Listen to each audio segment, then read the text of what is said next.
Welcome to our weekly roundup of key economic and business developments in Sri Lanka. I'm Nishani Pigera, and here are this week's main stories.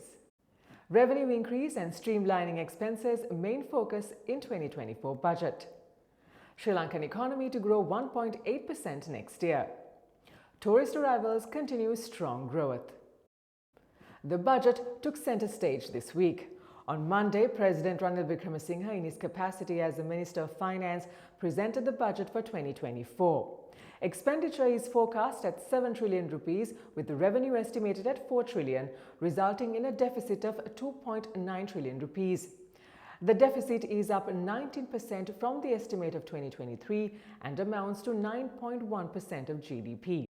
Interest and principal debt payment account for approximately 50% of expenditure, followed by salaries, which account for 1.1 trillion rupees.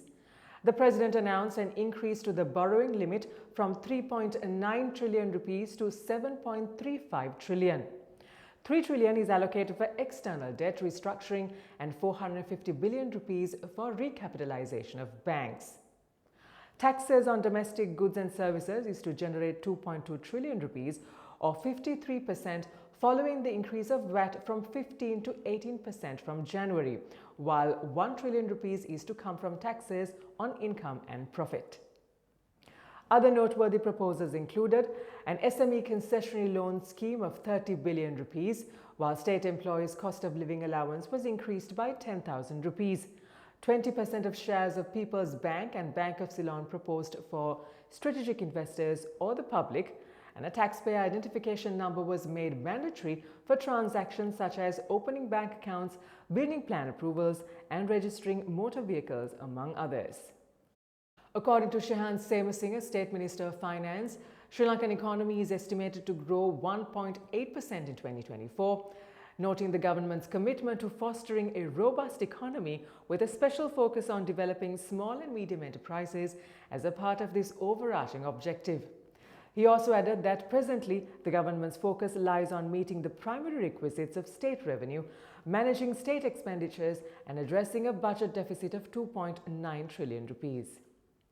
Moody's Investors Service says that Sri Lanka, along with Pakistan, are among the South Asian countries that are most vulnerable to balance of payment crisis. It cited low exports, lack of foreign direct investments, and much weaker policy management and higher political risks as main reasons. Moody's added that Bangladesh, Pakistan, and Sri Lanka have much weaker infrastructure compared to India, contributing to high cost of trade, and that market access to other countries is limited due to having fewer trade agreements. India was identified as the least vulnerable country to BOP crisis. Worker remittances in October reached $517 million, up 66% from a year earlier.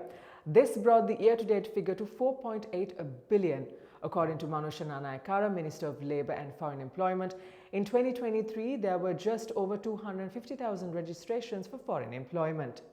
A large proportion of Sri Lankan migrant workers are semi-skilled and or low-skilled categories, according to the Institute of Policy Studies.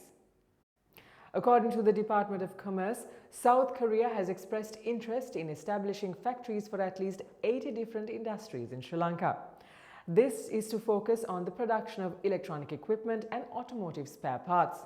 Such was discussed between the officials of the Ministry of Industries and a delegate from South Korea who visited the country recently. In our weekly tourism update, tourist arrivals in the first 12 days of November reached 55,491, pushing the yearly total past 1.18 million. Average daily arrivals continue to increase and stood at 4,624. The primary source market in the month was Russia, which replaced India, followed by Germany. Sri Lanka tourism projects just over 204,000 visitors in November, noting a busy winter season and from a series of travel promotions.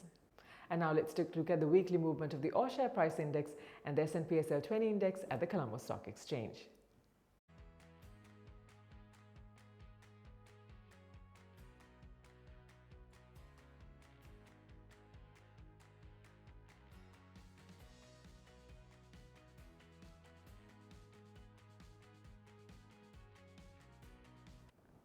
At the Treasury bill auction held on Wednesday, yields on all maturities contracted.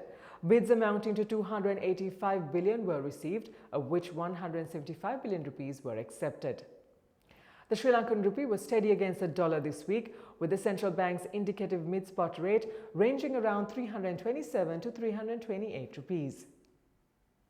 And that winds up the update for this week.